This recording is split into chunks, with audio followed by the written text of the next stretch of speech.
Dia kata ada 4 golongan manusia yang Allah akan kurniakan kepada mereka itu pahala kelebihan.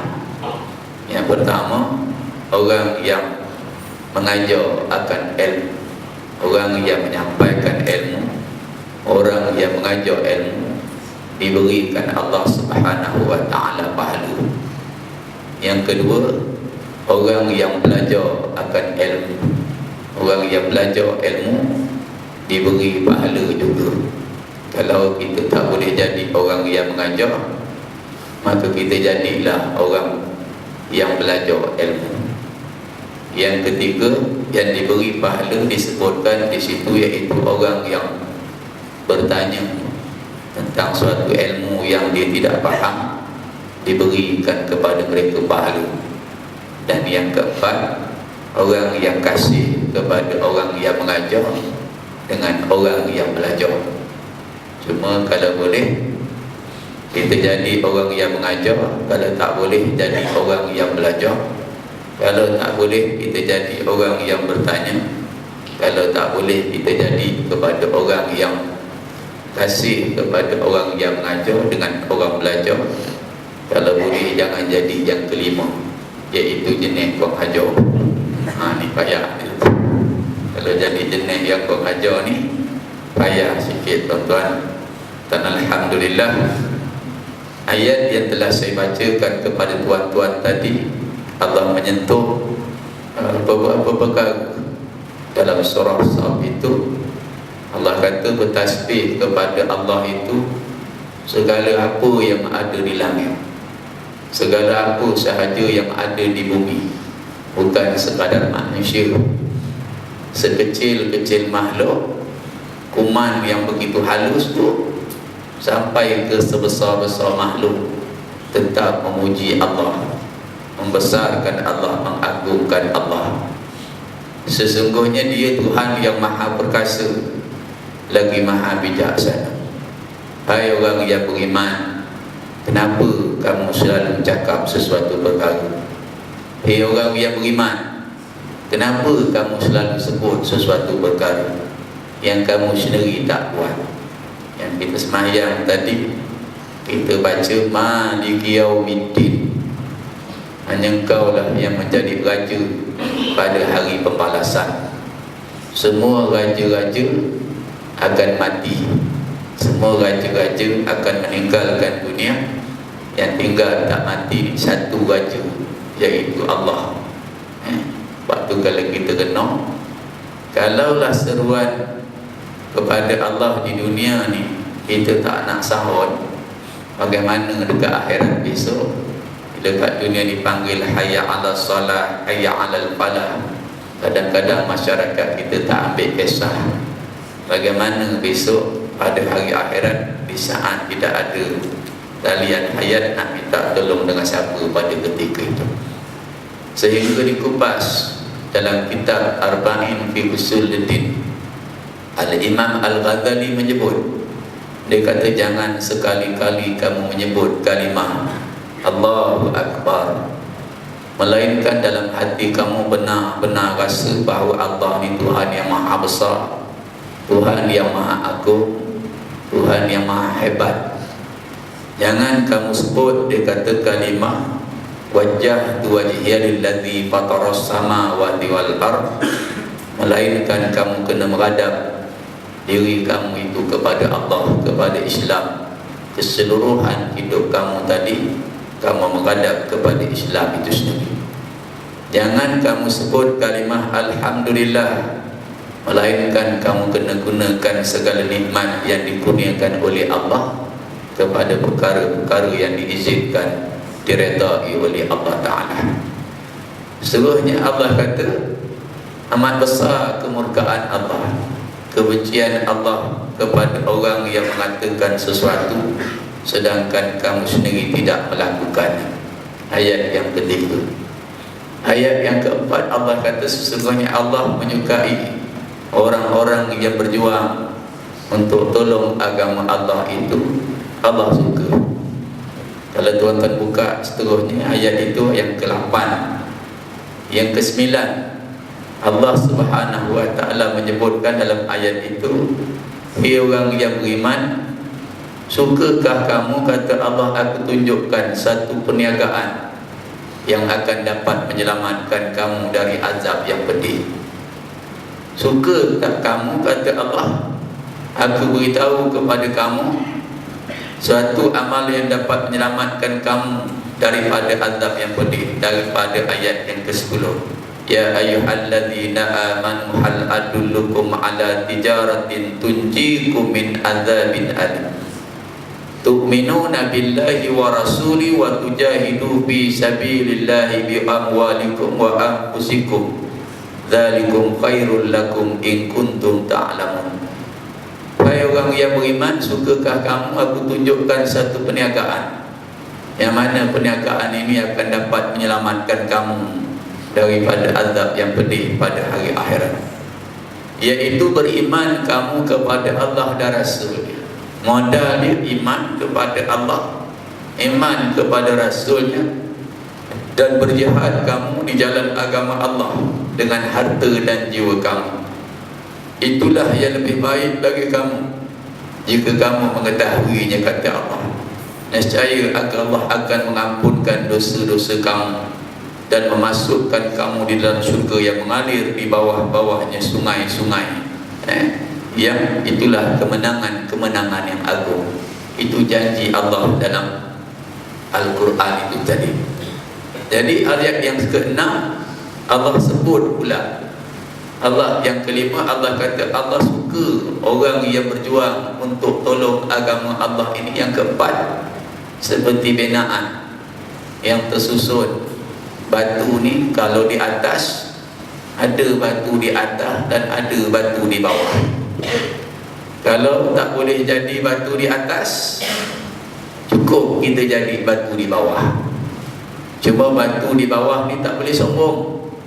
Kalau tak ada aku kata batu ni, sampai bila bangunan ni tak siap. Kalau batu bawah tu, batu bawah kena ingat, kalau tidak ada batu di atas, sampai bila bangunan itu tidak akan tertegak. Batu di atas pula, dia tak boleh sombong. Dia kena ingat, kalau tidak ada batu di bawah, sampai bila pun batu di atas takkan ada dekat atas.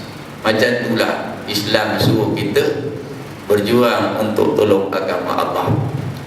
Seterusnya Allah menyebutkan, dan ingatlah ketika Musa berkata kepada kaumnya, wahai kaumku, mengapakah kamu menyakitiku, padahal kamu sesungguhnya mengetahui bahawa sesungguhnya aku adalah utusan Allah kepadamu. Nabi Musa merintih kepada kaum dia, hai kaumku, kata Nabi Musa, kenapa engkau menyakiti aku, sedangkan kamu mengetahui bahawa aku ini adalah utusan Allah kepada kamu. Kamu tahu aku ni utusan Allah kepada kamu. Ayat ini menjadi jawapan kepada beberapa persoalan. Malam tadi sahabat telefon saya pukul 12.30 lebih kurang. Saya dalam camah, balik camah maulud tu tak. Di Johor ni tak habis lagi maulud. Ada lagi camah maulud itu tak. Punya hebatnya di Johor ni tak habis camah maulud. Cuma bila saya sebut sunnah Nabi ini, saya kata ada macam-macam. Ada sunnah yang sunat, ada sunnah yang wajib, ada sunnah yang haram, ada sunnah yang harus. Orang kita rajin buat sunnah yang sunat. Eloklah tu buat sunnah yang sunat ni, betul, baguslah tuan. Sunnah yang sunat ni elok kita buat. Simpan janggut itu sunnah yang sunat. Pakai serban itu sunnah yang sunat. Makan dengan tangan kanan itu sunnah yang sunat. Baca bismillah sebelum makan itu sunnah yang sunat. Elok, buat dapat pahala. Cuma sunnah yang wajib ni kadang-kadang orang kita tak berapa nak buat. Wahai sunnah yang sunat tu buat dapat pahala, tinggal tak ada apa-apa. Sunnah yang wajib buat dapat pahala, tinggal berdosa. Antara sunnah-sunnah yang wajib itu ialah talabil ilmi faridatin ala kulli muslim. Belajar ilmu ni wajib. Orang kita tak nak belajar ilmu. Mar'a minkum munkaran falyughayyirhu biyadihi, fa in lam yastati' fa bi lisanihi, fa in lam yastati' fa bi qalbihi, wa zalika adhaful iman. Bila sampai sunnah yang wajib, orang kita tak berapa berani nak buat. Sebab itu kemaksiatan pada hari minggu lepas, hari Sabtu lepas, saya berada kat Kuala Lumpur juga Tuan, dalam satu program seminar ulama-ulama pelapis dekat Gombak Tuan. Bila dibentangkan kepada saya tentang jumlah kelahiran bayi luar nikah di Malaysia, dilaporkan menjejaki sekarang ini 1.800.000 lebih Tuan, yang macam tu sekali. Dan disebutkan, dia kata setiap 17 saat lahir satu bayi luar nikah di Malaysia ni. Sebegini hebat Tuan. Sebab tak ramai daripada kita yang nak mencegah kemungkaran. Di mana perintah Allah, kalau tuan-tuan buka dalam Al-Quran ini, ada 4 perintah yang disebut perintah berkembar, perintah berangkai, yang mana tak sempurna satu, melainkan kena buat dua-dua sekali. Tak boleh buat satu, kena buat dua-dua sekali. Yang pertama Allah kata wa'budullaha wa la tusyriku bihi syai'a. Yang pertama Allah kata atiullah, kembar dia dengan wa'atiur rasul. Mesti taatkan Allah, mesti taatkan Rasul. Kalau dengan Allah manusia itu taat, tetapi dengan Rasul dia engkar, maka dikira sebagai tidak taat. Kalau dengan Rasul dia taat, tetapi dengan Allah dia lawan, maka dikira juga sebagai tidak taat. Dia tak boleh asing-asing. Yang pertama. Yang kedua, wa'budullaha wa la tusyriku bihi syai'a, kembar dia wa bil walidaini ihsana. Mesti sembah Allah, mesti buat baik kepada kedua ibu bapa. Kalau dengan Allah kita taat, dengan ibu bapa kita kurang hajar, maka dikira sebagai tidak taat juga, tetap dikira tidak taat. Kalau dengan mak bapak kita taat, dengan Allah kita derhaka, maka dikira sebagai tidak taat juga, dikira sebagai menderhaka kepada Allah juga. Yang ketiga, perintah berkembar itu wa aqimus shalah, kembar dia ta'atu zakat. Dirikan sembahyang dan keluarkan zakat. Kalau seorang itu dirikan sembahyang tetapi dia tidak keluarkan zakat, maka dikira sebagai tidak taat kepada Allah. Dia tak kira taat tadi. Sebaliknya, kalau dia keluarkan zakat, dia tidak dirikan sembahyang, pun dikira sebagai tidak taat. Dia mesti dua berkembar. Wa aqimus shalah ta'atu zakat. Dan yang keempat, ta'muruna bil ma'ruf fi wa tanhauna 'anil munkar. Mesti suruh orang buat baik, mesti cegah orang buat jahat. Jadi orang tanya kepada saya, Ustaz, kenapa mutaakhir hari ini? Bila saya berada baru-baru di dekat Batu Pahat, orang tanya saya, Ustaz, sampaikan kuliah ni orang tak marah ke Ustaz? Marah. Saya kata, berapa banyak Ustaz dah kena gam Ustaz? Nak saya sebut satu-satu ke? Saya kata, boleh. Catat, catat mana yang kena gam, yang kena gam, yang tak kena gam ni sebut aja. Kalau tuan-tuan tengoklah tuan-tuan, saya kata, kita buka sejarah Al-Quran, mana orang ada menyampaikan Islam ini kebenaran yang tidak kena marah.